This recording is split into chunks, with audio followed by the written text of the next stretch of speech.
Colossiens chapitre 1.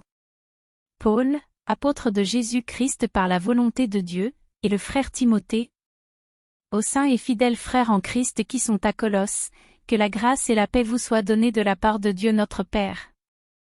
Nous rendons grâce à Dieu, le Père de notre Seigneur Jésus-Christ, et nous ne cessons de prier pour vous. Ayant été informés de votre foi en Jésus-Christ et de votre charité pour tous les saints, à cause de l'espérance qui vous est réservée dans les cieux, et que la parole de la vérité, la parole de l'Évangile vous a précédemment fait connaître. Il est au milieu de vous, et dans le monde entier, il porte des fruits, et il va grandissant, comme c'est aussi le cas parmi vous, depuis le jour où vous avez entendu et connu la grâce de Dieu conformément à la vérité, d'après les instructions que vous avez reçues d'Épaphras, notre bien-aimé compagnon de service, qui est pour vous un fidèle ministre de Christ, et qui nous a appris de quelle charité l'Esprit vous anime. C'est pour cela que nous aussi, depuis le jour où nous en avons été informés, nous ne cessons de prier Dieu pour vous, et de demander que vous soyez remplis de la connaissance de sa volonté, en toute sagesse et intelligence spirituelle, pour marcher d'une manière digne du Seigneur et lui être entièrement agréable, portant des fruits en toutes sortes de bonnes œuvres et croissant par la connaissance de Dieu, fortifiés à tous égards par sa puissance glorieuse, en sorte que vous soyez toujours et avec joie persévérants et patients.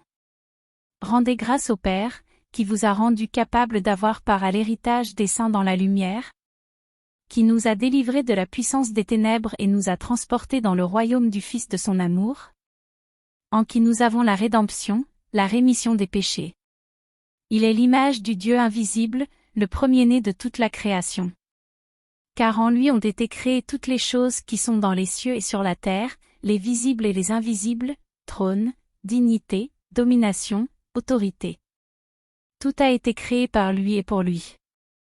Il est avant toute chose, et toute chose subsiste en lui.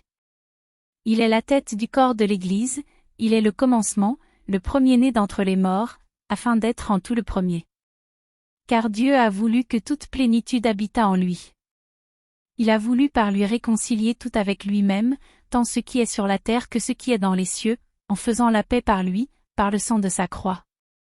Et vous, qui étiez autrefois étrangers et ennemis par vos pensées et par vos mauvaises œuvres, il vous a maintenant réconciliés par sa mort dans le corps de sa chair, pour vous faire paraître devant lui saint, irrépréhensible et sans reproche.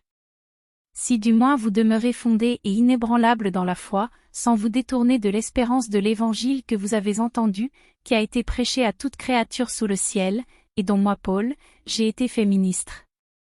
Je me réjouis maintenant dans mes souffrances pour vous, et ce qui manque aux souffrances de Christ, je l'achève en ma chair, pour son corps, qui est l'Église. C'est d'elle que j'ai été fait ministre, selon la charge que Dieu m'a donnée auprès de vous, afin que j'annonçasse pleinement la parole de Dieu. Le mystère caché de tout temps et dans tous les âges, mais révélé maintenant à ses saints, à qui Dieu a voulu faire connaître quelle est la glorieuse richesse de ce mystère parmi les païens, savoir, Christ en vous, l'espérance de la gloire.